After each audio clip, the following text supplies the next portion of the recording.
Welcome students. आज हम लोग पढ़ने वाले हैं क्लास 10th का बहुत ही इंपॉर्टेंट चैप्टर जिसका नाम है कार्बन एंड इट्स कंपाउंड्स। तो थोड़ा इंट्रोडक्शन मैं अपना दे देता हूँ। माई सेल्फ वैभव शर्मा और मैं आपको केमिस्ट्री पढ़ाऊँगा क्लास 10th की CBSE बोर्ड का। तो आज हम जो चैप्टर पढ़ने वाले हैं उसका नाम है कार्बन एंड इट्स कंपाउंड्स। अच्छा, ये चैप्टर के अंदर बहुत दिक्कत होती है स्टूडेंट्स को कि सर ये मिथेनॉल क्या होता है, इथेनॉल क्या होता है, प्रोपेनॉल क्या होता है। तो इस चैप्टर को हम बहुत अच्छे से पढ़ने वाले हैं, ठीक है। एक्चुअली हम लोग पढ़ेंगे नहीं, हम लोग सीखेंगे अच्छे से इस चैप्टर को, ठीक है। और मैं तुम्हें ये चैप्टर पढ़ाने वाला हूँ मिनटोस जिंदगी के साथ। एक तो होती है आम जिंदगी और एक होती है मिनटोस जिंदगी, ठीक है। तो हम लोग अच्छे से इस चैप्टर को पढ़ने वाले हैं और हम लोग क्वेश्चंस को करेंगे ट्रिक की मदद से। मैंने कुछ ट्रिक्स वगैरह बनाई हैं, उनको अच्छे से देखेंगे और सारे क्वेश्चंस हम लोग सॉल्व करेंगे जितने भी क्वेश्चंस पूछे गए हैं। चलो स्टार्ट करते हैं बिना किसी टाइम पास के। तो ये आपके कुछ टॉपिक्स होने वाले हैं जो हम लोग कवर करने वाले हैं, ठीक है। एक लेक्चर में नहीं हो पाएगा, हम आज के लेक्चर में आइसोमरिज्म से पहले तक का पार्ट देखेंगे, फिर अगले लेक्चर में हम लोग उसके आगे वाला पार्ट स्टार्ट करेंगे, ठीक है। हाँ, तो चैप्टर का जो नाम है वो क्या है, कार्बन एंड इट्स कंपाउंड। यानी हमें पहले पता होना चाहिए ये कार्बन भैया क्या है, कार्बन के बारे में हमें थोड़ा सा पता होना चाहिए, ठीक है। अच्छा, कार्बन जो है वो 15th मोस्ट अबंडेंट एलिमेंट है अर्थ क्रस्ट के अंदर। अर्थ की जो क्रस्ट होती है वहां पर बहुत सारे अलग अलग एलिमेंट्स पाए जाते हैं, उनमें से एक होता है कार्बन। और कार्बन जो है वो 15th मोस्ट अबंडेंट एलिमेंट है, यानी 14 और एलिमेंट्स हैं जो इससे ज्यादा मात्रा के अंदर पाए जाते हैं। अभी देखो, अर्थ की क्रस्ट के अंदर जो कार्बन होता है वो मिनरल्स की फॉर्म में होता है। किस फॉर्म में होता है? मिनरल्स की फॉर्म में। प्योर फॉर्म के अंदर प्रेजेंट नहीं होता है। इन मिनरल्स को हम क्या करते हैं, सेपरेट करते हैं, यहां से हमें प्योर कार्बन मिलता है। अच्छा, ये हमारे काम की चीज नहीं है तो भी देख लेते हैं। Okay, carbon is present in atmosphere primarily in the form of carbon dioxide. अच्छा, एनवायरमेंट के अंदर अलग अलग टाइप की गैसेस होती है, oxygen gas, nitrogen gas, carbon dioxide. तो कार्बन डाइऑक्साइड के अंदर क्या होता है, कार्बन, फॉर्मूला क्या होता है CO2 का, कार्बन डाइऑक्साइड का मतलब CO2। इसमें दो तो होते हैं ऑक्सीजन एटम्स और इसमें एक किसका एटम होता है, कार्बन का एटम होता है, ठीक है। और कार्बन इसके अंदर पाया जाता है 0.03%, बहुत कम होता है। उसके अलावा जो एक्वेटिक एनिमल्स होते हैं, एक्वेटिक एनिमल्स की जो शेल होती है, शेल का मतलब जो एक्वेटिक एनिमल्स हैं उनकी स्किन की जो कवरिंग होती है बाहर वाली, वो भी किसकी बनी होती है, कार्बन की बनी होती है। अच्छा, ये जो कवरिंग है, ये जो शेल है, ये शेल बना होता है कैल्शियम कार्बोनेट का। और कैल्शियम कार्बोनेट का फॉर्मूला क्या होता है, CaCO3। अच्छा, अब ध्यान से देखो इसके अंदर कौन से एटम्स हैं। एक तो इसके अंदर कैल्शियम है, एक इसके अंदर कार्बन है और 3 एटम किसके हैं, ऑक्सीजन के। अच्छा, जो शेल होती है एक्वेटिक एनिमल्स की, क्या होता है उसमें, कैल्शियम, कार्बन और ऑक्सीजन। तो मेजरली कार्बन जो है एनिमल्स की आउटर मोस्ट कवरिंग या शेल के अंदर भी पाया जाता है। तो ये तो एकदम बेसिक है, यहाँ से कोई इतने क्वेश्चन वगैरह पूछे नहीं जाते हैं। अब चैप्टर स्टार्ट होने वाला है, असली कहानी अब। हाँ, ये रिएक्शन तो हमने छोटी क्लासेस में पढ़ा ही है कि कार्बन जब ऑक्सीजन के साथ में रिएक्ट करता है तो क्या बनता है, CO2, ठीक है। कोई बताने वाली बात नहीं थी। हाँ, इंट्रोडक्शन टू कोवेलेंट बॉन्ड। अब हमें जानना है कि भाई कोवेलेंट बॉन्ड्स क्या होते हैं, है ना। अलग अलग टाइप के बॉन्ड्स होते हैं केमिस्ट्री के अंदर। कोवेलेंट बॉन्ड क्या होता है उसको जरा ध्यान से समझना। मान लो यहां पर एक एलिमेंट है A, ठीक है, और यहां पर एक एलिमेंट है, क्या हो गया भैया, हटो, ओके, यहां पर एक एलिमेंट है B, ओके। मान लो A का इलेक्ट्रॉनिक कॉन्फ़िगरेशन है 2,7 और B का भी कॉन्फ़िगरेशन क्या है, B का भी कॉन्फ़िगरेशन है हमारा 2,7। अच्छा, ये फर्स्ट शेल हो गई K वाली और ये हो गई L शेल, जो हमने छोटी क्लासेस में पढ़ा है। K, L, M, N shells होती है, उनके अंदर हम इलेक्ट्रॉन्स फिल करते हैं। इलेक्ट्रॉनिक कॉन्फ़िगरेशन सबको आता होगा आई थिंक। अभी देखो इसके आउटर मोस्ट में कितने इलेक्ट्रॉन है, 7, और इसके भी आउटर मोस्ट में कितने इलेक्ट्रॉन है 7, यानी इसको भी एक इलेक्ट्रॉन क्या करना है गेन करना है, ताकि इसके आउटर मोस्ट में 8 इलेक्ट्रॉन हो जाए और ये स्टेबल हो जाए। अच्छा, बी वाले को भी एक इलेक्ट्रॉन गेन करना है, क्यों? क्योंकि ये भी क्या चाहता है कि इसके आउटर मोस्ट में 8 इलेक्ट्रॉन हो जाए। अगर ए अपना इलेक्ट्रॉन बी को देता है तो बी के पास तो 8 इलेक्ट्रॉन हो जाएंगे, लेकिन ए के पास 6 हो जाएंगे, एक और इलेक्ट्रॉन चला जाएगा। अगर बी ए को इलेक्ट्रॉन देता है तो अब बी के पास में 6 इलेक्ट्रॉन हो जाएंगे, यानी इलेक्ट्रॉन लेने देने से यहां पे काम नहीं चलेगा। इलेक्ट्रॉन का लेन देन करने से दोनों के दोनों एलिमेंट्स स्टेबल नहीं हो रहे हैं। ओहो, तो अब ये क्या करेंगे सर? अब ये क्या करेंगे, मान लो ये ए है और ये बी है, ठीक है, ये दोनों अपना एक एक इलेक्ट्रॉन क्या करेंगे शेयर करेंगे। एक एक इलेक्ट्रॉन शेयर करने से क्या होगा, ए के पास 7 थे, उसने एक इलेक्ट्रॉन बी से शेयर कर लिया, कितने हो गए 8। बी के पास भी 7 थे, उसने एक इलेक्ट्रॉन कहां से शेयर कर लिया ए से, कितने हो गए इसके पास 8। तो ये हमारा बी है, इसके पास में 1 2 3 4 5 6 और 7वां इसने यहां रख दिया शेयर करने के लिए। अच्छा, ए के पास भी कितने 7, 1 2 3 4 5 6 और 7वां इसने यहां रख दिया शेयरिंग के लिए। अच्छा, अब देखो क्या होता है, ये जो इलेक्ट्रॉन शेयरिंग के लिए रखे गए हैं 2, बी के पास में कितने इलेक्ट्रॉन थे 7, 6 तो ये हो गए और एक ये 7। ए के पास में भी कितने थे 7, 1 2 3 4 5 6 और ये 7। अब बी क्या करेगा, ए वाले इलेक्ट्रॉन को अपनी तरफ थोड़ा सा खींच लेगा, ये लो जी। अब देखो बी के पास कितने इलेक्ट्रॉन हो गए 2 2 4 2 6 7 और 8। इसका मतलब बी के पास कितने इलेक्ट्रॉन हो गए 8 इलेक्ट्रॉन। तो बी क्या हो गया स्टेबल। अब उसी तरीके से ए के पास भी देखो 2 2 4 2 6 1 7 और एक ये बी का इलेक्ट्रॉन ले लेगा, कितने हो जाएंगे 8। इसके पास भी कितने हो गए 8 इलेक्ट्रॉन, और अब ये भी क्या हो गया स्टेबल। यानी ए और बी ने स्टेबल होने के लिए इलेक्ट्रॉन्स को क्या किया शेयर किया, और ये शेयरिंग ऑफ इलेक्ट्रॉन से जो बॉन्ड बनता है इसी बॉन्ड को हम क्या बोलते हैं कोवैलेंट बॉन्ड। क्या बोलते हैं इसको हम कोवैलेंट बॉन्ड। और कोवैलेंट बॉन्ड बनने की वजह से जो कंपाउंड फॉर्म हुआ है उसको हम बोलते हैं कोवैलेंट कंपाउंड। बहुत सिंपल सा है, फिर से थोड़ा एक बार देख लेते हैं। ए और बी एलिमेंट्स को स्टेबल होना था। अगर ए ने अपना एक इलेक्ट्रॉन बी को दिया होता तो इसके पास में 6 इलेक्ट्रॉन हो जाते। कहता यार दादा ऐसे तो काम नहीं चलेगा, मैं तो स्टेबल नहीं हो पाऊंगा। फिर बी सोचा कि चलो मैं अपना इलेक्ट्रॉन दे देता हूं। अगर बी ने ए को दे दिया तो फिर बी बोलेगा दादा अब मैं स्टेबल नहीं हूं। तो ये क्या करते हैं इलेक्ट्रॉन की शेयरिंग कर लेते हैं ताकि दोनों ही क्या हो जाए स्टेबल। और इलेक्ट्रॉन की शेयरिंग की वजह से जो बॉन्ड बनते हैं उन बॉन्ड को क्या बोला जाता है कोवैलेंट बॉन्ड। और कोवैलेंट बॉन्ड की वजह से जो कंपाउंड बनता है उसको बोला जाता है कोवैलेंट कंपाउंड। सिंपल सा है ना। चलो आगे चलते हैं। हाँ देखो यहां पर वही एग्जांपल के साथ समझाया हुआ है कि ए और बी। अब देखो ए के पास कितने इलेक्ट्रॉन है 1 2 3 4 5 6 7। ओहो इसके आउटर मोस्ट में कितने इलेक्ट्रॉन है 7।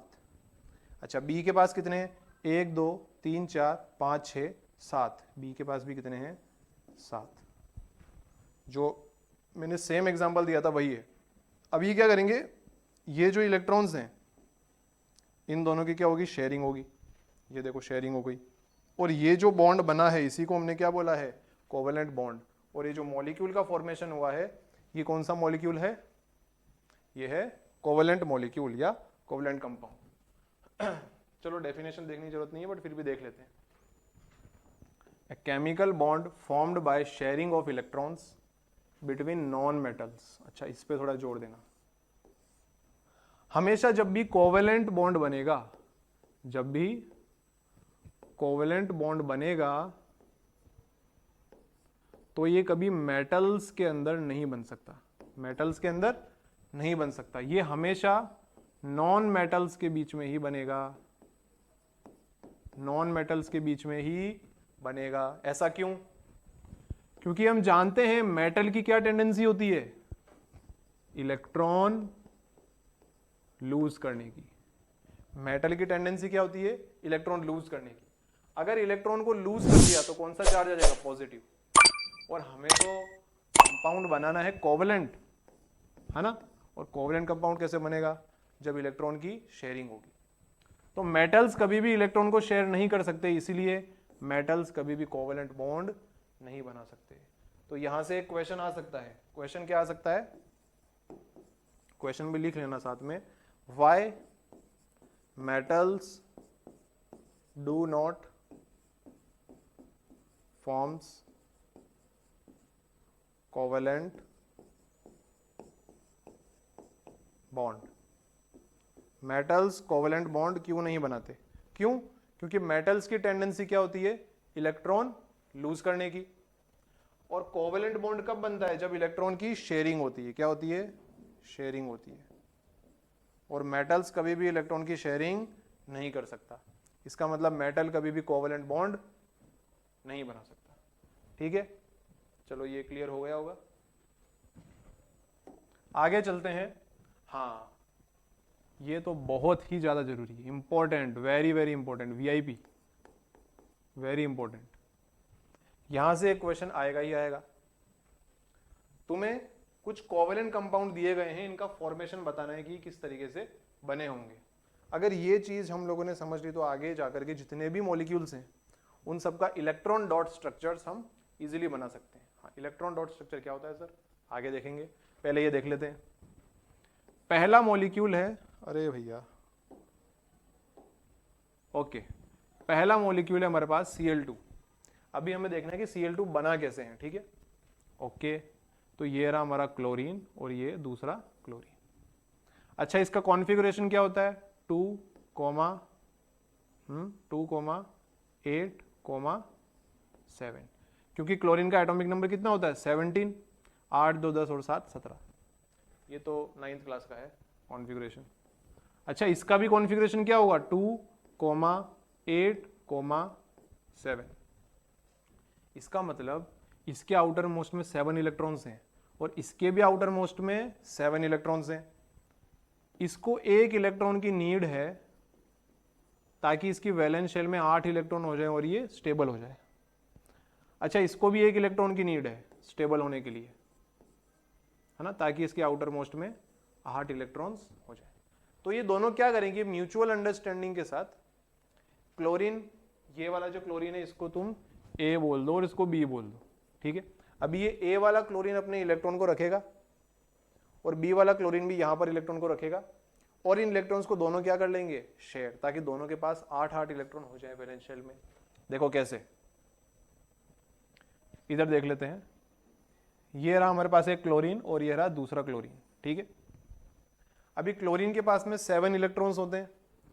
ये वाले जो क्लोरीन है इसके इलेक्ट्रॉन्स को मैं डॉट से बताऊंगा, ऐसे डॉट से। ठीक है, और जो दूसरा वाला क्लोरीन है इसके इलेक्ट्रॉन्स को मैं ऐसे क्रॉस करके बताऊंगा ताकि हम डिफरेंशिएट कर सके कि कौन सा इलेक्ट्रॉन कौन से क्लोरीन का है। ठीक है, हाँ देखो, इसके पास में 7 इलेक्ट्रॉन्स हैं, 1, 2, 3, 4, 5, 6 और एक इसने रख दिया बीच में, 7 हो गए। इस वाले क्लोरीन के पास भी 7 है, देखो 1, 2, 3, 4, 5, 6, 7। अच्छा, इसको तो आउटर मोस्ट में 8 इलेक्ट्रॉन चाहिए स्टेबल होने के लिए और इसको भी आउटर मोस्ट में 8 इलेक्ट्रॉन चाहिए और दोनों के पास है कितने? 7। तो ये क्या करेंगे? एक एक इलेक्ट्रॉन को शेयर कर लेंगे।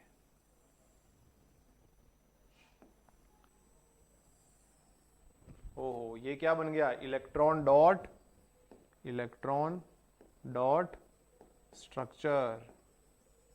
क्या बन गया ये? Electron dot structure. और यहां से क्वेश्चन आता ही आता है। अभी हम और बहुत सारे मॉलिक्यूल्स पढ़ेंगे, ये तो थोड़े सिंपलर मॉलिक्यूल्स हैं, है ना। हम थोड़े और कॉम्प्लेक्स मॉलिक्यूल्स भी पढ़ेंगे। अब यहां पर देखो, इस क्लोरीन ने अपना एक इलेक्ट्रॉन बीच में रखा और इस क्लोरीन ने अपना एक इलेक्ट्रॉन बीच में रखा और दोनों की शेयरिंग से एक बॉन्ड यहां पर बन रहा है। तो क्या मैं इसको बोल सकता हूं सिंगल कोवेलेंट बॉन्ड? क्या बोल सकता हूं इसको मैं? Single covalent bond. क्योंकि यहां पर एक ही कोवेलेंट बॉन्ड बना है। अच्छा, एक बॉन्ड जो बनता है वो 2 इलेक्ट्रॉन की शेयरिंग से बनता है, ठीक है। तो यहां पर 2 इलेक्ट्रॉन की शेयरिंग हुई है, तो यहां पर एक ही कोवेलेंट बॉन्ड बना है। अब देखिए O2 को देखते हैं जरा, ये रहा ऑक्सीजन और ये रहा दूसरा ऑक्सीजन। एटॉमिक नंबर क्या होता है 8, तो कॉन्फ़िगरेशन क्या हो जाएगा 2,6। इसका भी क्या हो जाएगा 2,6। आउटर मोस्ट में कितने इलेक्ट्रॉन है 6, इसके पास भी 6, यानी इसको भी 2 इलेक्ट्रॉन की नीड है स्टेबल होने के लिए, और इस वाले ऑक्सीजन को भी 2 इलेक्ट्रॉन्स की नीड है। तो अब ये दोनों क्या करेंगे, दोनों 2-2 इलेक्ट्रॉन की शेयरिंग कर लेंगे। ये रहा पहला ऑक्सीजन, ये रहा दूसरा ऑक्सीजन, ठीक है। ऑक्सीजन के आउटर मोस्ट में होते हैं 6 इलेक्ट्रॉन, तो बनाओ, इसके इलेक्ट्रॉन को डॉट से बनाते हैं, 1 2 3 4, और 2 इलेक्ट्रॉन, इनको 2 इलेक्ट्रॉन की नीड है तो 2 को ही क्या कर लेंगे शेयर, तो इसने 2 इलेक्ट्रॉन यहां रख दिए बीच में।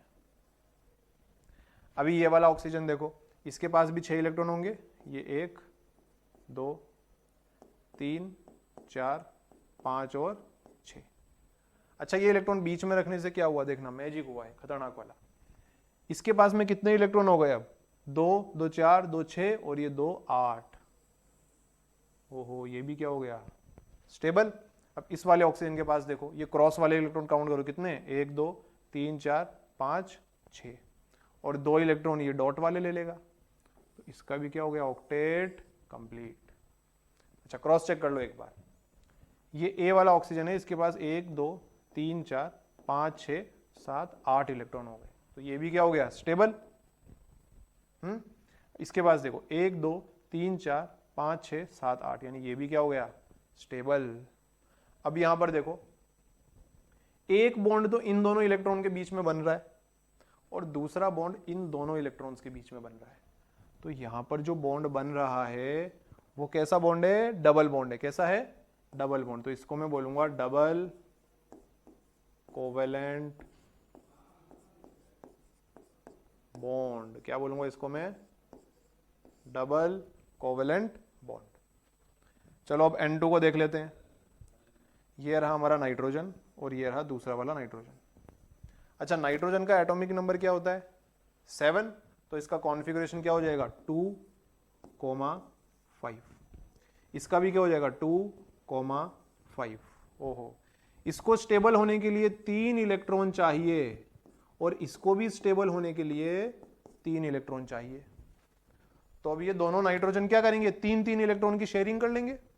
देखो, ये रहा पहला नाइट्रोजन और ये रहा दूसरा नाइट्रोजन, सिंपल। अभी इसके जो मैं इलेक्ट्रॉन्स को डॉट करके बताऊंगा, और 3 इलेक्ट्रॉन मुझे शेयर करने हैं, तो पहले ही 3 इलेक्ट्रॉन को यहां रख दो, 1 2 3। अच्छा, आउटर मोस्ट में 5 इलेक्ट्रॉन होते हैं, 3 इलेक्ट्रॉन मैंने यहां रख दिए, बचे कितने 2 इलेक्ट्रॉन यहां रख दो। अभी इसके पास में भी कितने इलेक्ट्रॉन है 5 आउटर मोस्ट में, और कितने शेयर करेगा 3, उन तीनों को बीच में रख दो, 1 2 3, 2 बचे यहां रख दो, 4 5, सिंपल। अब देखो 1 2 3 4 5 6 7 8, ये इस वाले नाइट्रोजन का ऑक्टेट क्या हो गया कंप्लीट। इलेक्ट्रॉन की शेयरिंग करने की वजह से ऑक्टेट क्या हो गया कंप्लीट। इस वाले नाइट्रोजन का देखो 1 2 3 4 5 6 7 8, इसका भी क्या हो गया ऑक्टेट कंप्लीट हो गया, दोनों का ऑक्टेट कंप्लीट। ये भी स्टेबल हो गया और ये भी स्टेबल हो गया। अच्छा, आप मुझे यहां पर देख करके बताओ, खुद से सोच करके, कि यहां पर कितने कोवेलेंट बॉन्ड बने हैं। एक बार सोच के बताओ कितने कोवेलेंट बॉन्ड बने। देखो, इन दोनों की वजह से एक बॉन्ड बना, इन दोनों की वजह से एक बॉन्ड, और इन दोनों की वजह से एक बॉन्ड, तो टोटल यहां पे कितने बॉन्ड बने 3।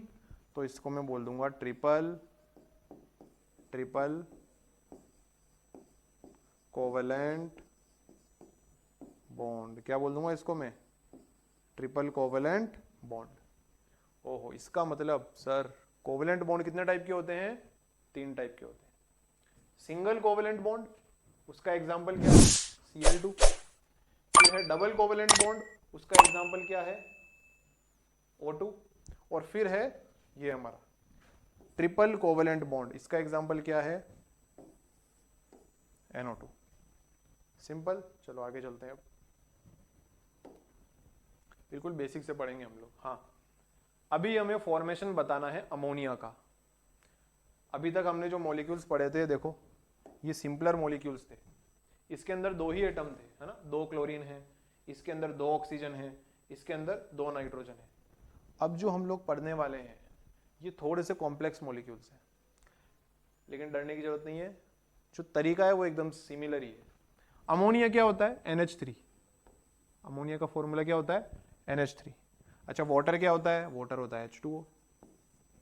और मीथेन क्या होता है? CH4, है ना। ये तो याद ही रखना पड़ेगा भैया, इसका तो कोई मिनटों जिंदगी नहीं है।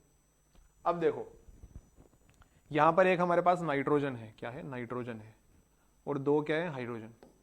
ठीक है, हाइड्रोजन का कॉन्फ़िगरेशन क्या होता है? 1, केवल एक ही इलेक्ट्रॉन होता है। ओके, नाइट्रोजन का कॉन्फ़िगरेशन क्या होता है? 2,5। अच्छा, इस नाइट्रोजन को कितने इलेक्ट्रॉन चाहिए? 3 इलेक्ट्रॉन चाहिए स्टेबल होने के लिए, और हाइड्रोजन को 1 इलेक्ट्रॉन चाहिए स्टेबल होने के लिए। क्या समझ पा रहे हो क्या? हाइड्रोजन के पास में 1 इलेक्ट्रॉन होता है और इसके पास में एक ही शेल है, तो पहली शेल के अंदर अगर 2 इलेक्ट्रॉन होते हैं तो वो कंपाउंड क्या होता है? स्टेबल। और सेकंड, थर्ड, फोर्थ, इन शेल के अंदर 8 इलेक्ट्रॉन होने चाहिए, तब वो कंपाउंड क्या होता है? स्टेबल होता है। अब देखो, इसको कितने इलेक्ट्रॉन चाहिए? नाइट्रोजन को 3 इलेक्ट्रॉन। हाइड्रोजन को कितने चाहिए? 1 इलेक्ट्रॉन। अब देखना कैसे शेयरिंग करते हैं ये लोग, देखते हैं। अब बीच में हम रखेंगे नाइट्रोजन को, क्योंकि नाइट्रोजन एक ही है तो ऑब्वियसली बीच में रहेगा। बचे 3 हाइड्रोजन, उन तीनों हाइड्रोजन को मैंने यहां पर बना दिया है, ये लो जी। ठीक है, नाइट्रोजन को कितने इलेक्ट्रॉन चाहिए? 3 इलेक्ट्रॉन। यानी अगर ये 3 इलेक्ट्रॉन नाइट्रोजन को हाइड्रोजन से मिल जाते हैं तो 5 और 3 8, नाइट्रोजन स्टेबल हो जाएगा। अब देखो, ये हाइड्रोजन अपना इलेक्ट्रॉन रखेगा यहाँ पे, ठीक है, ये भी हाइड्रोजन इलेक्ट्रॉन यहाँ पे रखेगा, और इस हाइड्रोजन का इलेक्ट्रॉन आएगा यहाँ पर। तो तीनों हाइड्रोजन ने एक एक इलेक्ट्रॉन शेयर कर लिए। ओके, अच्छा, अब नाइट्रोजन के पास कितने इलेक्ट्रॉन होते हैं? 5। कितने होते हैं? 5। देखो, हाइड्रोजन के इलेक्ट्रॉन को मैं डॉट से बता रहा हूं और नाइट्रोजन के इलेक्ट्रॉन को मैं क्रॉस से बता रहा हूं, ताकि हम थोड़ा डिफरेंशिएट कर सके। ठीक है, या स्टार, जैसे भी तुम बनाना चाहो। तो ये नाइट्रोजन के 3 इलेक्ट्रॉन, ये 1, ये 2, ये 3, और इसके आउटर मोस्ट में कितने होते हैं? 5। 2 बचे, 2 यहां पे लगा दो। अब देखो, नाइट्रोजन को स्टेबल होने के लिए चाहिए थे 8 इलेक्ट्रॉन्स। 1 2 3 4 5, ये 5 इलेक्ट्रॉन तो नाइट्रोजन के पास अपने खुद के हैं। ये 3 इलेक्ट्रॉन क्या करेगा? हाइड्रोजन से ले लेगा, और इसका ऑक्टेट क्या हो जाएगा? कंप्लीट। कितने हो गए इसके पास? 8 इलेक्ट्रॉन। अच्छा, हाइड्रोजन को 2 इलेक्ट्रॉन चाहिए होते हैं स्टेबल होने के लिए, है ना, तो ये ले लेगा 2 इलेक्ट्रॉन, ये लो 2, ये हाइड्रोजन भी हो गया स्टेबल, ये भी हो गया स्टेबल, और ये भी क्या हो गया? स्टेबल। हो, हाइड्रोजन को मिल गए 2 इलेक्ट्रॉन स्टेबल भैया, नाइट्रोजन को मिल गए 8 इलेक्ट्रॉन, और दोनों क्या हो गए? स्टेबल। ये क्या हो गया? अमोनिया का इलेक्ट्रॉन डॉट स्ट्रक्चर। और ये सेम क्वेश्चन पूछा गया है, सेम क्वेश्चन सीबीएसई के अंदर एक बार पूछा गया है। अच्छा, वाटर का बना लेते हैं। अब तो ऐसे कर लेंगे, ऐसे ऐसे, देखो बनाओ। ऑक्सीजन कम है तो ये ऑक्सीजन भैया, 2 हाइड्रोजन है तो ये लो भैया 2 हाइड्रोजन। अच्छा, पहले कॉन्फ़िगरेशन लिख लेते हैं।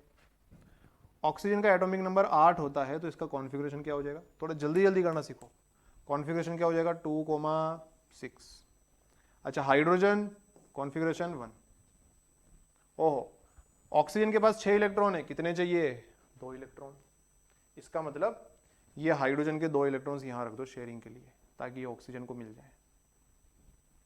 अच्छा, ऑक्सीजन के पास कितने इलेक्ट्रॉन है? 6, तो ऑक्सीजन के इलेक्ट्रॉन को मैं स्टार से बताऊंगा और हाइड्रोजन को डॉट से। चलो बताओ, 1 2 3 4 5 6। हाइड्रोजन को 2 इलेक्ट्रॉन चाहिए स्टेबल होने के लिए, ये मिल गए 2 इलेक्ट्रॉन, हो गया स्टेबल। ये वाले हाइड्रोजन को भी मिल गए 2 इलेक्ट्रॉन, हो गया स्टेबल। ऑक्सीजन को कितने चाहिए? 8। 1 2 3 4 5 6 तो खुद के हैं, 1 इलेक्ट्रॉन इस हाइड्रोजन से लिया, 1 इलेक्ट्रॉन इसके साथ लिया, ये हो गया 8 इलेक्ट्रॉन। खत्म कहानी। ये बन गया आपका इलेक्ट्रॉन डॉट स्ट्रक्चर किसका? Electron dot structure of water. अच्छा, इसी तरीके से मीथेन का भी बना सकते हैं हम लोग। अब तो हम लोग सब प्रो हो गए, प्रो। अब तो ऐसे बना लेंगे, देखो ये रहा कार्बन, एटॉमिक नंबर 6, ओहो, कॉन्फ़िगरेशन 2,4। सर इसको तो 4 इलेक्ट्रॉन चाहिए, इसके पास 4 इलेक्ट्रॉन है, और 8 होने के लिए इसको 4 और चाहिए। ओके, हाइड्रोजन का कॉन्फ़िगरेशन 1। अब देखो कैसे बनाएंगे, कार्बन बीच में रखेंगे क्योंकि कार्बन की मात्रा कम है, और हाइड्रोजन रखेंगे यहां पर, इसके चारों तरफ एक एक हाइड्रोजन। हो गया CH4। अब ये हाइड्रोजन अपने एक एक इलेक्ट्रॉन को यहां पे रखेगा शेयर करने के लिए, ये रख दिया जी, ये रख दिया जी। कार्बन के पास कितने इलेक्ट्रॉन है? 4 इलेक्ट्रॉन है, रखो 4 इलेक्ट्रॉन, 1 2 3 4। बस पहले हाइड्रोजन की वैलेंसी पूरी कर दो। 2 इलेक्ट्रॉन चाहिए, ये मिल गए 2 इलेक्ट्रॉन स्टेबल। इसको भी 2 चाहिए, दे दो 2। इसको भी 2 चाहिए, ये ले भैया, तू भी 2 ले ले। तेरे को भी चाहिए तो दे, तू भी ले ले, स्टेबल। अब कार्बन को कितने चाहिए? इसके पास 1 2 3 4 हैं। ये जो गोले गोले डॉट डॉट वाले 4 इलेक्ट्रॉन, इनको भी ले लेगा, और ये हो गया कार्बन भी स्टेबल। वाओ, क्या ड्राइंग है। ये क्या बन गया? Electron dot structure of methane. Simple. तो ये जो 3 है, अमोनिया, वाटर और मीथेन, यहां से क्वेश्चन आ सकता है, बहुत ही ज्यादा इंपॉर्टेंट है। आई होप समझ में आया होगा।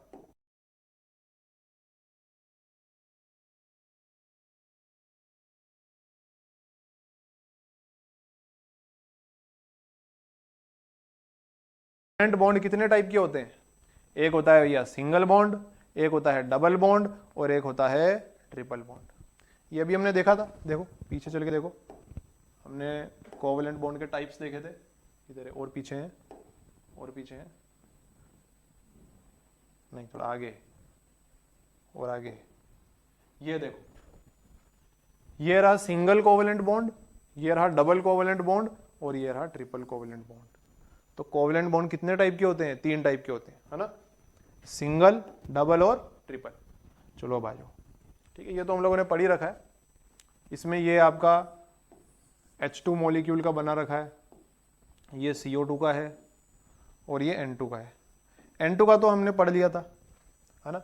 चलो एक बार CO2 और H2 का देख लेते हैं। इधर हम देखते हैं पहले H2 का, ये रहा जी H2, है ना, क्योंकि फिर तुम बोलोगे सर ये बताया नहीं, इधर से क्वेश्चन आएगा नहीं वैसे, लेकिन देख लो।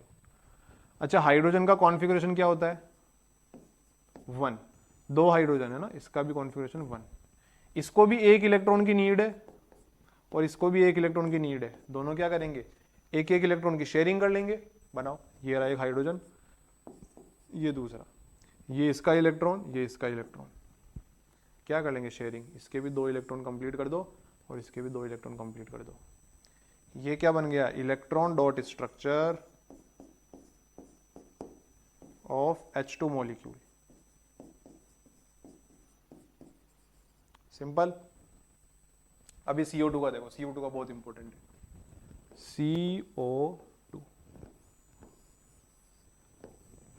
VIP है, वेरी वेरी इंपॉर्टेंट। ठीक है, चलो स्टार्ट करते हैं। इसमें एक तो कार्बन है और ऑक्सीजन है। कार्बन का एटॉमिक नंबर क्या होता है? 6। ऑक्सीजन का क्या होता है? 8। अच्छा, कॉन्फ़िगरेशन लिखो जी, 2,4। अच्छा, इसका भी लिखो 2,6। ओहो, इसको कितने इलेक्ट्रॉन चाहिए? 4 इलेक्ट्रॉन की नीड है स्टेबल होने के लिए, और इन भैया को 2 इलेक्ट्रॉन की नीड है। अच्छा, तो ऑक्सीजन को 2 इलेक्ट्रॉन चाहिए, कहां से लेगा? कार्बन से लेगा। कार्बन को 4 इलेक्ट्रॉन चाहिए, कहां से लेगा? ऑक्सीजन से लेगा। ओके, अब सर इसमें से बीच में किसको रखें? कार्बन की संख्या क्या है? कम है, एक ही कार्बन है, तो कार्बन रख दो बीच में, और दोनों तरफ रख दो भैया आप ऑक्सीजन को। सिंपल। अब देखो, ऑक्सीजन के पास जितने भी इलेक्ट्रॉन हैं, उसमें से ऑक्सीजन को अपने 4 इलेक्ट्रॉन शेयर करने पड़ेंगे, है ना। तो इस वाले ऑक्सीजन ने अपने 2 इलेक्ट्रॉन यहां रख दिए, है ना, और इसके पास कितने होते हैं, 6 होते हैं, तो ये 1 2 3 4 5 6, इसके पास भी 6 होते हैं, 1 2 3 4 5 और ये 6। अच्छा जी, कार्बन के पास कितने इलेक्ट्रॉन होते हैं, 4, ये रहा 1 2 3 4। अब देखो सबकी वैलेंसी कंप्लीट कर दो। ऑक्सीजन को भी 8 इलेक्ट्रॉन चाहिए स्टेबल होने के लिए, कार्बन को भी 8 चाहिए, कर दो 8 कर दो, इनका 8 कर दो, 1 2 3 4 5 6 7 8, ये लो इस ऑक्सीजन को निपटा दिया स्टेबल। अच्छा इसको निपटाओ, 1 2 3 4 5 6 7 8, ये इसका भी 8 हो गया, ये भी निपट गया। अब इसको निपटाओ, 1 2 3 4 5 6 7 8, ले भैया तू भी निपट गया। क्या बन गया ये, electron dot structure of CO2 या कार्बन डाइऑक्साइड CO2। बस बहुत ही सिंपल है। हाँ इसमें से N2 तो मैंने पढ़ा दिया था, H2 को इतना इंपॉर्टेंट नहीं है, CO2 वेरी वेरी इंपॉर्टेंट। ठीक है, तो CO2 का बना लेना, बाकी जितने पूछे जा सकते हैं वो सब मैंने बनवा ही दिए हैं। आगे आओ। हाँ जी, अब देखो कार्बन, देखो कार्बन का कॉन्फ़िगरेशन क्या था, ये हमारा कार्बन है, इसका एटॉमिक नंबर होता है 6। ओके, तो सर इसका कॉन्फ़िगरेशन तो हो जाएगा 2,4। ओहो, अब इसको स्टेबल होने के लिए 4 इलेक्ट्रॉन की रिक्वायरमेंट है। कितने इलेक्ट्रॉन की रिक्वायरमेंट है, 4 इलेक्ट्रॉन की। या तो ये 4 इलेक्ट्रॉन को ले ले तो क्या हो जाएगा, ये 2,8 हो जाएगा अगर 4 इलेक्ट्रॉन गेन करता है तो। अगर 4 इलेक्ट्रॉन को गेन करता है तो कॉन्फ़िगरेशन क्या हो जाएगा, 2,8। अच्छा अगर ये 4 इलेक्ट्रॉन को लूज करता है तो कॉन्फ़िगरेशन क्या हो जाएगा, 2। अच्छा ये एक ही शेल है, एक शेल के अंदर 2 इलेक्ट्रॉन, यानी स्टेबल है कंपाउंड। अच्छा ये 4 इलेक्ट्रॉन लूज करके भी स्टेबल हो रहा है और 4 इलेक्ट्रॉन गेन करके भी स्टेबल हो रहा है। तो अब सवाल ये उठता है, कार्बन के पास 2 पॉसिबिलिटीज हैं स्टेबल होने के लिए, या तो ये 4 इलेक्ट्रॉन गेन कर ले या फिर ये 4 इलेक्ट्रॉन लूज कर ले। तो क्या करेगा, ज्यादा आसान क्या है, देखो ना तो ये 4 इलेक्ट्रॉन गेन करता है और ना ही 4 इलेक्ट्रॉन लूज करता है। अच्छा जी ऐसा क्यों सर, देखो बताता हूं। ये हमारा मान लो कार्बन है, ठीक है ना, ओके। ये जो न्यूक्लियस वाला पार्ट है इसके अंदर क्या होते हैं, प्रोटॉन्स। कार्बन होता है हमारा 6 12, यानी इसके अंदर 6 प्रोटॉन्स हैं और 6 ही क्या है, इलेक्ट्रॉन्स। अगर इसने 4 इलेक्ट्रॉन गेन कर लिए तो इलेक्ट्रॉन कितने हो जाएंगे, अब 6 और 4 10 इलेक्ट्रॉन हो जाएंगे। थोड़ा इसको ऐसे समझो, एक प्रोटॉन एक इलेक्ट्रॉन को पकड़ के रखता है, ठीक है। अगर बाहर से इलेक्ट्रॉन ज्यादा आ जाएंगे तो प्रोटॉन फिर पकड़ के नहीं रख पाएगा। या फिर ऐसे समझो दूसरे तरीके से, रियल लाइफ एग्जांपल से, ठीक है। मान लो आपके घर में 6 सदस्य हैं, है ना, 6 मेंबर्स हो घर के अंदर, और मम्मी ने खाना भी बनाया है 6 मेंबर्स के हिसाब से, 6 मेंबर के हिसाब से खाना बनाया, और मान लो 4 मेंबर और आ गए और टोटल मेंबर कितने हो गए, 10। ओहो, तो भारी समस्या हो गई भाई। खाना बनाता 6 मेंबर का और आ गए हैं 10 मेंबर, तो खाना कैसे बटेगा, कम पड़ जाएगा ना। बस वही लफड़ा है। 6 प्रोटॉन्स कार्बन के पास होते हैं, जैसे ही इसने 4 इलेक्ट्रॉन को गेन किया तो इलेक्ट्रॉन कितने हो गए, 10, और 6 प्रोटॉन 6 इलेक्ट्रॉन को होल्ड कर लेगा। बाकी के बचे हुए 4 इलेक्ट्रॉन का क्या होगा, वही होगा जो मंजूरे खुदा होगा। इसीलिए कार्बन कभी भी इलेक्ट्रॉन्स को गेन नहीं करता। अच्छा तो सर गेन नहीं करता तो फिर लूज कर देना चाहिए, लूज कर देना चाहिए नहीं। अगर कार्बन इलेक्ट्रॉन को लूज करेगा, 4 इलेक्ट्रॉन को अगर लूज किया तो चार्ज क्या आ जाएगा, चार्ज इस पे +4। अच्छा किसी भी एटम से इलेक्ट्रॉन को लूज करवाने के लिए हमें कुछ एनर्जी उसको देनी पड़ती है, कुछ एनर्जी हमें उसको देनी पड़ती है। तो मान लो ये कार्बन है ना, ये हमारा कार्बन एटम है, इसमें से मुझे 4 इलेक्ट्रॉन निकालने हैं, तो मुझे इसको कुछ एनर्जी देनी पड़ेगी, तभी तो ये 4 इलेक्ट्रॉन निकालेगा। अच्छा, 1 इलेक्ट्रॉन निकालने के लिए कम एनर्जी देनी पड़ती है, 2 के लिए थोड़ी ज्यादा, 3 के लिए थोड़ी ज्यादा। अगर 4 इलेक्ट्रॉन निकालने की कोशिश करोगे तो इतनी ज्यादा एनर्जी इसको हम दे ही नहीं सकते।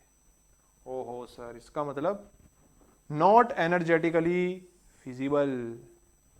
इसका मतलब भैया ना तो ये इलेक्ट्रॉन गेन करेगा और ना ही इलेक्ट्रॉन लूज करेगा। तो कार्बन क्या करता है, कार्बन क्या करता है, कार्बन शेयर्स इलेक्ट्रॉन। ओहो हो, इसका मतलब कार्बन हमेशा क्या बनाएगा, कोवेलेंट बॉन्ड। इसका मतलब जो कार्बन है वो कोवेलेंट बॉन्ड के अलावा कोई बॉन्ड बना ही नहीं सकता। इसके पास में चारा ही एक ही बचा है कि ये केवल कोवेलेंट बॉन्ड ही बना सकता है। क्यों? क्योंकि ना तो ये गेन कर सकता है ना लूज कर सकता है, ना गेन कर सकता है ना लूज कर सकता है, बचा क्या, शेयर। और शेयर करके क्या बना देगा, कोवेलेंट बॉन्ड। अच्छा, यहां से क्वेश्चन एक आ सकता है कि कार्बन कौन सा बॉन्ड बनाता है, कौन सा बनाता है, कोवेलेंट बॉन्ड बनाता है। हाँ जी, प्रॉपर्टीज ऑफ कोवेलेंट कंपाउंड्स। हाँ, कोवेलेंट बॉन्ड क्या होता है, जो बॉन्ड इलेक्ट्रॉन की शेयरिंग से बनता है। और कोवेलेंट कंपाउंड क्या होते हैं, कोवेलेंट बॉन्ड की वजह से जो कंपाउंड बनते हैं उनको क्या बोलते हैं, कोवेलेंट कंपाउंड। चलो इसकी प्रॉपर्टीज देख लेते हैं कोवेलेंट कंपाउंड की। सबसे पहली प्रॉपर्टी है भैया, it is made up from non metals. ये तो हमने पढ़ा था अभी। कोवेलेंट कंपाउंड जो होते हैं वो किनसे बनते हैं, नॉन मेटल से। अच्छा, मेटल से क्यों नहीं बनते भैया, मेटल से इसलिए नहीं बनते कि मेटल क्या करते हैं, इलेक्ट्रॉन लूज करते हैं। जब इलेक्ट्रॉन लूज ही कर दिया तो काहे का कोवेलेंट बॉन्ड, कोवेलेंट बॉन्ड है ही नहीं वो। कोवेलेंट बॉन्ड कब बनता है, शेयरिंग ऑफ इलेक्ट्रॉन से, है ना। तो ये कोवेलेंट बॉन्ड नहीं है भैया, नक्को भैया नक्को, ये तो नहीं होगा। हाँ जी, फिजिकल स्टेट, कोवेलेंट कंपाउंड की फिजिकल स्टेट सॉलिड भी हो सकती है, लिक्विड भी हो सकती है और गैस भी हो सकती है। हाँ जी, अगला देखो, इलेक्ट्रिकल कंडक्टिविटी। जो कोवेलेंट कंपाउंड होते हैं ये जनरली क्या होते हैं, पुअर कंडक्टर्स ऑफ इलेक्ट्रिसिटी। ओहो, इसका मतलब ये इलेक्ट्रिसिटी को कंडक्ट नहीं करते, इनके अंदर करंट फ्लो नहीं करता। हाँ जी, क्यों नहीं करता ये बताओ। देखो, मैंने क्या बोला था, जितने भी कोवेलेंट बॉन्ड होते हैं या जितने भी कोवेलेंट कंपाउंड बनते हैं वो कैसे बनते हैं, इलेक्ट्रॉन की शेयरिंग से, है ना। अच्छा, कोई भी कंपाउंड इलेक्ट्रिसिटी कंडक्ट कब करता है, जब उसके ऊपर कोई ना कोई चार्ज हो। अच्छा, चार्ज कब आता है, अगर इलेक्ट्रॉन गेन किया तो आएगा नेगेटिव चार्ज, अगर इलेक्ट्रॉन लूज करेंगे तो आएगा पॉजिटिव चार्ज। इसका मतलब किसी भी कंपाउंड में दो तरीके से चार्ज आ सकता है, या तो वो इलेक्ट्रॉन गेन करे या इलेक्ट्रॉन लूज करे, है ना।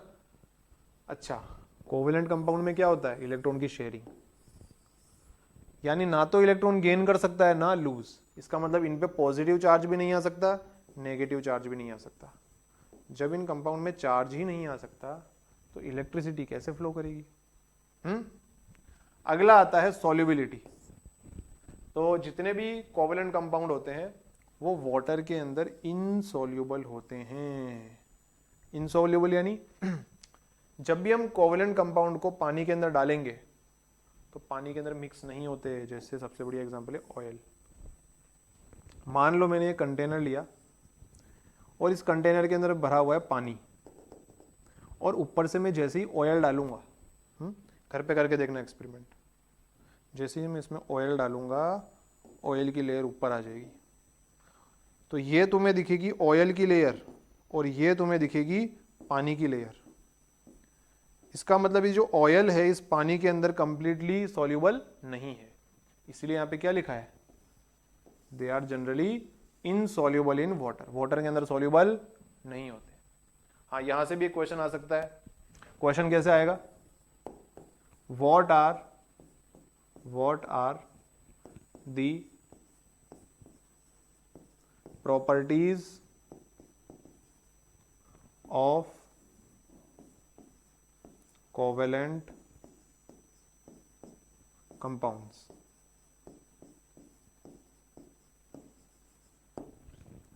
कोवेलेंट कंपाउंड्स की प्रॉपर्टीज क्या होती है? 4 प्रॉपर्टीज होती है, चारों लिखनी है ना? 1 2 3 4। Very simple. ठीक है, तो यहां से जो क्वेश्चन आ सकता है वो मैंने बता दिया है। सिंपल है, इसमें कुछ भी नहीं है। हाँ, जो क्वेश्चन जिस टॉपिक से आ सकते हैं वो भी साथ के साथ बता दूंगा, और एक लेक्चर आएगा अलग से क्वेश्चन वाला। हाँ जी, अगली प्रॉपर्टी है कोवेलेंट कंपाउंड की कि इनका जो मेल्टिंग और बॉइलिंग पॉइंट होता है वो क्या होता है? बहुत कम होता है, वेरी वेरी लो। हाँ, मेल्टिंग पॉइंट का मतलब किसी भी कंपाउंड को मेल्ट करने के लिए या उसको पिघलाने के लिए जो टेम्परेचर देना पड़ता है उसको बोलते हैं मेल्टिंग पॉइंट।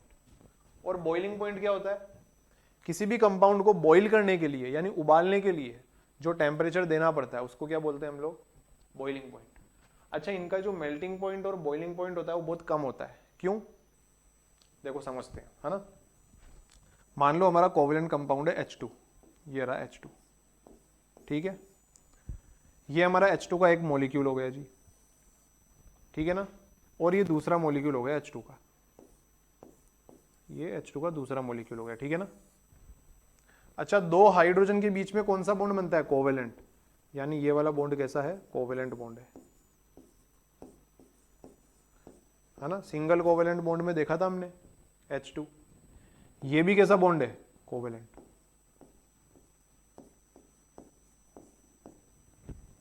अच्छा, अब इन दोनों के बीच में भी एक और फोर्स ऑफ अट्रैक्शन लगता है, एक और फोर्स ऑफ अट्रैक्शन लगता है।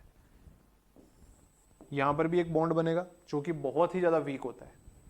ये वाला जो बॉन्ड बना है, ये बॉन्ड कौन सा है? कोवेलेंट।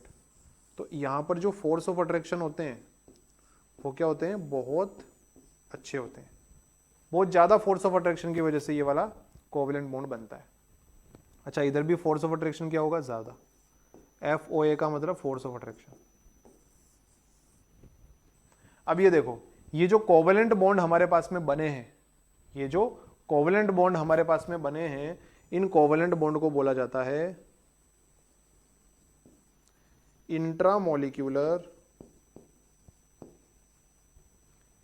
Intramolecular bond. और ये जो फोर्स ऑफ अट्रैक्शन है इसको बोला जाता है इंट्रामोलिक्यूलर फोर्स ऑफ अट्रैक्शन। अच्छा, ये वाला जो फोर्स ऑफ अट्रैक्शन होता है ये बहुत ज्यादा स्ट्रांग होता है, ये वाला। और जो ये वाला फोर्स ऑफ अट्रैक्शन होता है ये बहुत ज्यादा वीक होता है। जब हम इसको टेम्परेचर देते हैं तो ये वाला बॉन्ड ब्रेक होता है, ये वाला बॉन्ड। और जैसे ये वाला बॉन्ड ब्रेक होगा, ये क्या हो जाएंगे? दोनों अलग अलग हो जाएंगे दोनों, ये H2 अलग और ये H2 अलग। हाँ, तो ये इन दोनों H2 को अलग करने के लिए हमें जो टेम्परेचर देना पड़ रहा है, क्योंकि ये जब दोनों H2 अलग हो जाएंगे तो ये कंपाउंड क्या हो जाएगा? मेल्ट हो जाएगा। क्या हो जाएगा? मेल्ट। अच्छा, ये वाला जो बॉन्ड था बहुत वीक था, तो बाहर से इसको तोड़ने के लिए बहुत कम एनर्जी चाहिए, और बहुत कम एनर्जी चाहिए यानी बहुत कम टेम्परेचर चाहिए। तो क्या मैं ऐसा बोल सकता हूं कि इसका मेल्टिंग और बॉइलिंग पॉइंट क्या होता है? लो। क्या होता है? लो। क्यों लो होता है? क्योंकि इसके अंदर जो इंट्रामोलिक्यूलर फोर्स ऑफ अट्रैक्शन है वो कैसे होते हैं? स्ट्रॉन्ग। और जो इंटरमोलिक्यूलर फोर्स ऑफ अट्रैक्शन है वो कैसे होते हैं? वीक। तो यहां से भी एक क्वेश्चन बन सकता है। क्या बन सकता है? क्या बन सकता है जी question? Why melting point and boiling point of covalent compounds are very low. Melting point और बॉइलिंग पॉइंट कोवेलेंट कंपाउंड का कम क्यों होता है? ठीक है, इसका आंसर ये रहा, अभी समझाया मैंने। Very very simple. तो ये वाला जो पर्टिकुलर टॉपिक है इससे एक क्वेश्चन बन सकता है कि कोवेलेंट कंपाउंड का मेल्टिंग पॉइंट और बॉइलिंग पॉइंट वेरी लो क्यों होता है? कम क्यों होता है ना? आगे चलते हैं थोड़ा सा, अभी तक तो आसान ही चल रहा है। हाँ, versatile nature of carbon just like Arijit भैया। हाँ जी, ये जो कार्बन है, कार्बन बहुत ज्यादा वर्सेटाइल होता है, वर्सेटाइल। जैसे अरिजीत सिंह है हमारे महान कलाकार, ये बहुत ज्यादा वर्सेटाइल है, कोई भी गाना गा सकते हैं, है ना। कोई भी गाना मतलब रोमांटिक सॉन्ग्स भी गा सकते हैं, धिचिक धिचिक वाले सॉन्ग्स भी गा सकते हैं। तो अरिजीत सिंह क्या बहुत ज्यादा वर्सेटाइल है। उसी तरीके से केमिस्ट्री के अंदर वर्सेटाइल कौन है? कार्बन। यानी केमिस्ट्री में जो कार्बन है ये हमारा अरिजीत सिंह है। कौन है ये? अरिजीत सिंह है। ये इतना वर्सेटाइल है कि ये थाउजेंड्स ऑफ कंपाउंड्स बनाता है, थाउजेंड्स, बहुत सारे कंपाउंड्स बनाता है। हाँ, इतने सारे नहीं पढ़ने हमें, कुछ कुछ ही पढ़ने हैं। आगे आओ, देखते हैं हम लोग। Each carbon share 4 electron to attain stable noble gas configuration. ये तो अभी हम लोगों ने देखा ही था। कार्बन का कॉन्फ़िगरेशन क्या होता है? 2,4। यानी ये 4 इलेक्ट्रॉन को शेयर करता है स्टेबल होने के लिए। ना तो गेन करता है ना लूज करता है, हमने देखा था, कभी भी गेन या लूज नहीं करता। अच्छा, 4 इलेक्ट्रॉन की क्या करता है ये? 4 इलेक्ट्रॉन की शेयरिंग करता है ना। तो इसकी वैलेंसी कितनी हो जाएगी? 4। वैलेंसी क्या हो जाएगी इसकी? 4। और इसीलिए ये जो कंपाउंड बनाता है कार्बन एटम को, इसलिए हम क्या बोलते हैं? टेट्रावैलेंट, क्योंकि इसकी वैलेंसी कितनी है? 4। हाँ, ये बताओ ये कौन सा वाला मॉलिक्यूल है? अभी हमने देखा था ये पिछली स्लाइड के अंदर। कौन सा मॉलिक्यूल है? सोचो। ये है हमारा मीथेन। क्या है ये? Methane, CH4। ये अभी हम लोगों ने पढ़ा था। आप देखो, carbon has tendency to form multiple bonds like single, double, triple with different elements. अच्छा, कार्बन की एक और खास बात होती है। क्या बात होती है? कि कार्बन सिंगल, डबल और ट्रिपल यानी 1, 2 और 3 बॉन्ड्स बना सकता है। कैसे? देखो, मान लो ये 2 कार्बन है, इन दोनों के बीच में सिंगल बॉन्ड भी हो सकता है, इन दोनों के बीच में डबल बॉन्ड भी हो सकता है, और इन दोनों के बीच में ट्रिपल बॉन्ड यानी 3 बॉन्ड भी हो सकते हैं। ठीक है। हाँ, आगे जाकर के हम लोग डिटेल में पढ़ेंगे, थोड़ा बहुत मैं यहीं पे बता देता हूं। इस कार्बन के 1 बॉन्ड बन गए और वैलेंसी कितनी होती है? 4। 1 बॉन्ड बन गया तो कितने बॉन्ड बचे? 3। तो यहाँ पे 3 हाइड्रोजन लगा दो वैलेंसी कंप्लीट करने के लिए। इधर भी कितने लग जाएंगे? 3 हाइड्रोजन। ठीक है। इसको बोला जाता है इथेन। क्या होता है थोड़ी देर में हम लोग पढ़ने वाले हैं बहुत डिटेल में, अभी घबराओ मत। इस कार्बन के 2 बॉन्ड हैं, कितनी वैलेंसी बची? 2 हाइड्रोजन लगा दो। इसमें भी कितने हाइड्रोजन लग जाएंगे? 2। यहां पर भी 2 हाइड्रोजन लगा दो। इस वाले कार्बन के कितने बॉन्ड बने? 3 बॉन्ड। कितनी वैलेंसी बची? 1। यहां पे लगा दो 1 हाइड्रोजन। सिंपल। अच्छा, इसको बोला जाता है इथीन, इसको बोला जाता है इथीन, और इसको बोला जाता है इथाइन। ओहो हो सर, तो भारी समस्या हो गई। होता क्या है? होता क्या है अभी देखने वाले हैं। होता क्या है, अगला पॉइंट पढ़ते हैं। इसको तो अभी हम बहुत डिटेल में पढ़ने वाले हैं, ये सब चीजें बहुत डिटेल में पढ़ने वाले हैं। अगला पॉइंट है carbon atom links with another carbon atom to form long branch and close carbon rings. चलो इसको थोड़ा अच्छे से समझते हैं ना। इसको रफ कर देता हूँ मैं, थोड़ा इरेजर बड़ा हो जा, छू अंतर बड़ा हो गया। ओहो। अब देखो, जो कार्बन एटम्स होते हैं वो क्या करते हैं? एक तो लॉन्ग चेन बना सकते हैं। चेन कैसी बनेगी? देखो चेन कैसी बनेगी बताता हूं। बहुत सारे कार्बन एटम्स एक के पीछे एक जुड़ गए ट्रेन की तरह, तो क्या बन जाएगी? चेन। ये देखो इस तरीके से, ये क्या बन गई? चेन बन गई। ठीक है। उसके अलावा कार्बन जो है वो ब्रांच भी बना सकता है। ब्रांच जैसे कि मान लो एक पेड़ है, पेड़ के साइड में इधर टहनियां होती है ना, इसको क्या बोलते हैं? ब्रांच। थोड़ी ड्राइंग मेरी खराब है, समझ जाओ। ये क्या है? ब्रांच। उसी तरीके से कार्बन भी क्या शो करता है? ब्रांचिंग शो करता है। अच्छा, कैसे होगी दिखाता हूं मैं। ठीक है। जैसे मान लो 4-5 कार्बन है, 1 2 3 4 5 और एक कार्बन मैंने यहाँ लगा दिया। अच्छा, ये 5 कार्बन वाली तो हो गई लीनियर चेन, और ये क्या हो गई? ब्रांचिंग। क्या हो गई?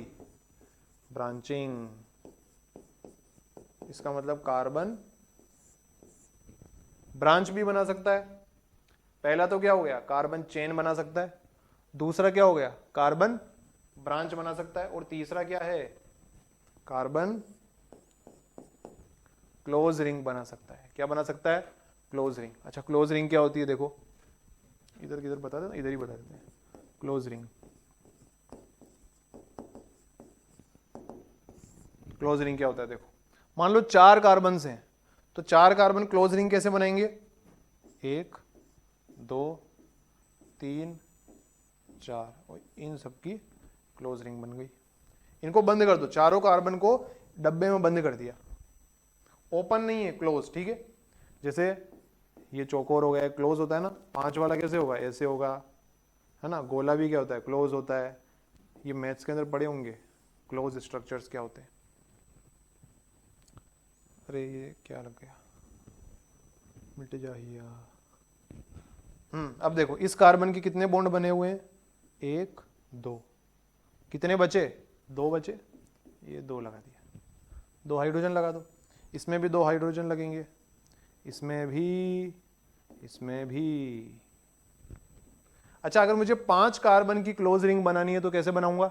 देखो, 1 2 3 4 5, क्लोज कर दिया।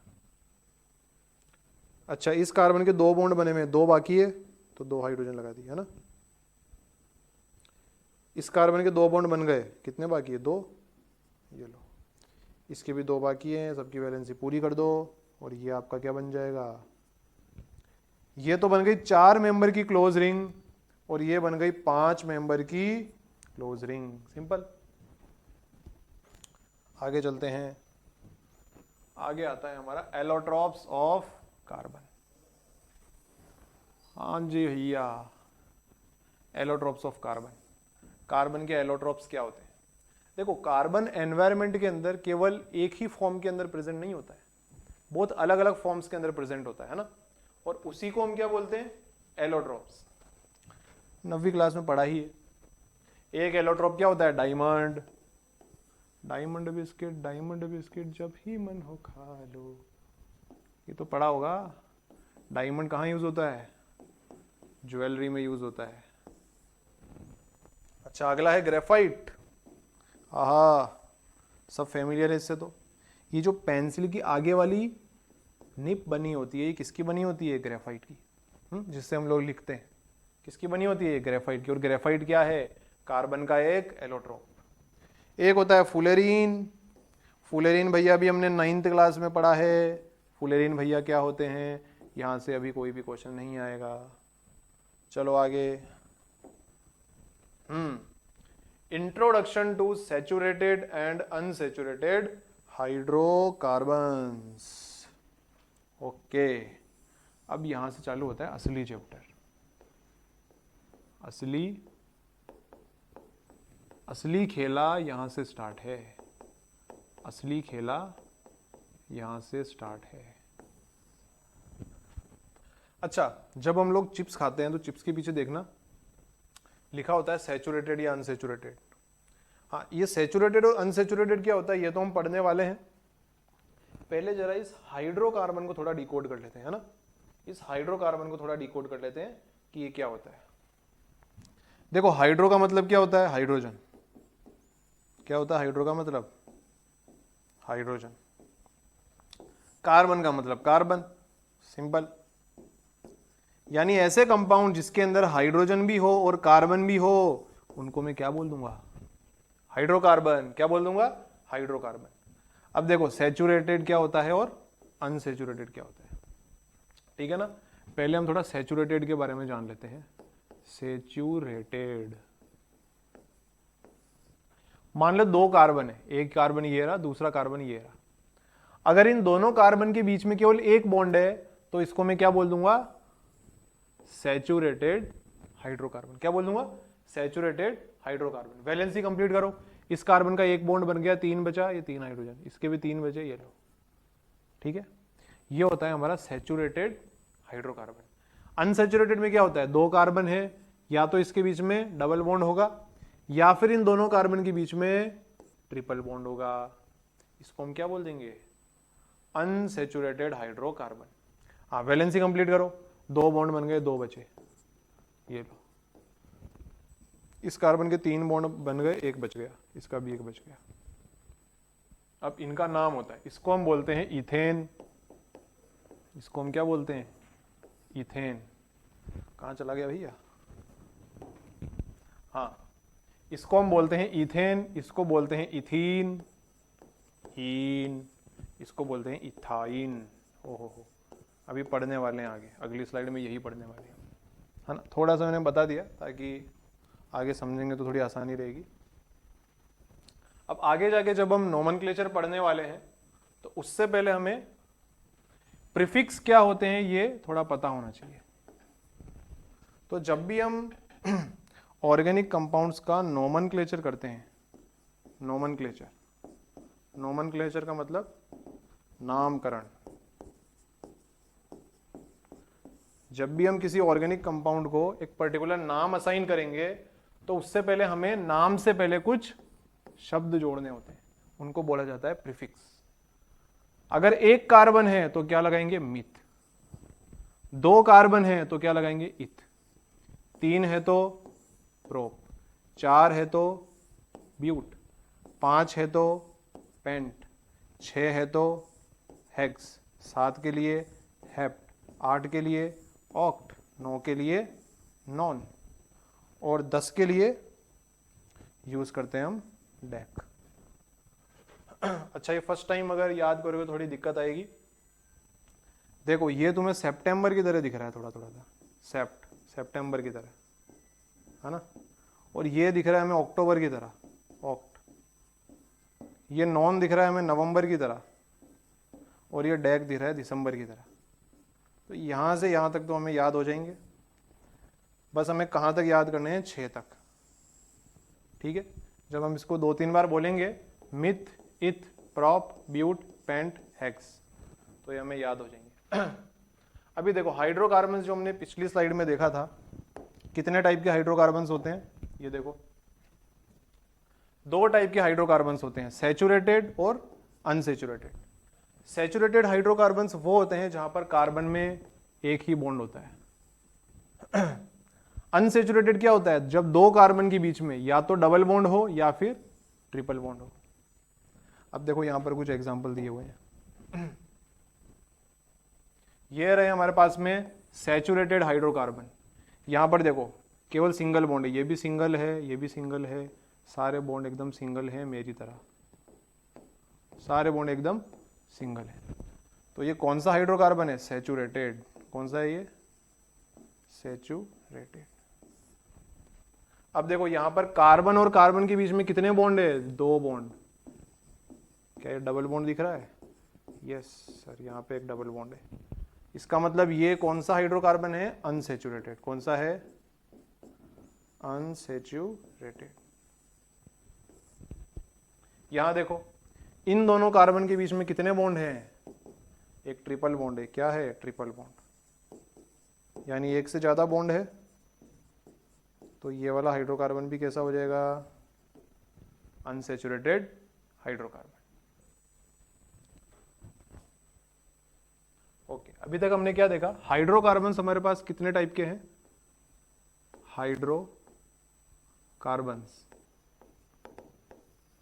हाइड्रोकार्बन्स हमारे पास होते हैं, कहां चला गया, हाँ, हाइड्रोकार्बन हमारे पास में 2 टाइप के हैं। एक तो होता है सैचुरेटेड हाइड्रोकार्बन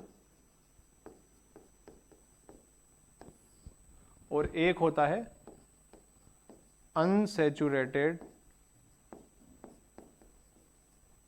हाइड्रोकार्बन। अच्छा, सैचुरेटेड में क्या होता है, 2 कार्बन के बीच में केवल एक ही बॉन्ड होता है। जब 2 कार्बन के बीच में एक ही बॉन्ड हो, इसको बोला जाता है एल्केन। क्या बोला जाता है इसको, एल्केन। लास्ट में एन लगेगा, एल्केन। और इसका फॉर्मूला होता है CnH2n 2। कैसे समझते हैं? मान लो मैंने n की वैल्यू 3 ले ली तो क्या हो जाएगा C3। H कितना हो जाएगा? 3 दूनी 6, 6 में 2 प्लस किया तो 8। तो अभी हम फॉर्मूला देखकर पता लगा सकते हैं कि ये क्या है? एल्केन है। और ये कैसा कंपाउंड है? सैचुरेटेड। कैसा कंपाउंड है? सैचुरेटेड। फिर आता है हमारे अनसैचुरेटेड हाइड्रोकार्बन्स। अब ये अनसैचुरेटेड हाइड्रोकार्बन्स दो टाइप के होते हैं। एक होते हैं एल्कीन, एल्क तो लगेगा, लास्ट में क्या लगा देंगे? ईन। और एक क्या होता है? एल्काइन, लास्ट में क्या लगा दिया? आइन। अच्छा, एल्कीन का मतलब 2 कार्बन के बीच में एक डबल बॉन्ड, और एल्काइन का मतलब 2 कार्बन के बीच में एक ट्रिपल बॉन्ड। अच्छा, इसका फॉर्मूला क्या होता है? एल्कीन का फॉर्मूला होता है CnH2n, और एल्काइन का फॉर्मूला क्या होता है? CnH2n -2। देखो इसको कैसे याद करना है, हमें केवल एल्केन का फॉर्मूला याद रखना है। क्या होता है? CnH2n +2। इसमें 2 माइनस करेंगे क्या आ जाएगा? CnH2। इसमें 2 माइनस करेंगे क्या आ जाएगा? CnH2n -2। ओके, सो यहां तक अभी हमने पढ़ लिया है कि हाइड्रोकार्बन कितने टाइप के होते हैं, सैचुरेटेड और अनसैचुरेटेड। अब हम अगली क्लास में एल्केन, एल्कीन और एल्काइन को डिटेल में पढ़ेंगे। ठीक है, तो आज के लिए बस इतना ही। Thank you so much.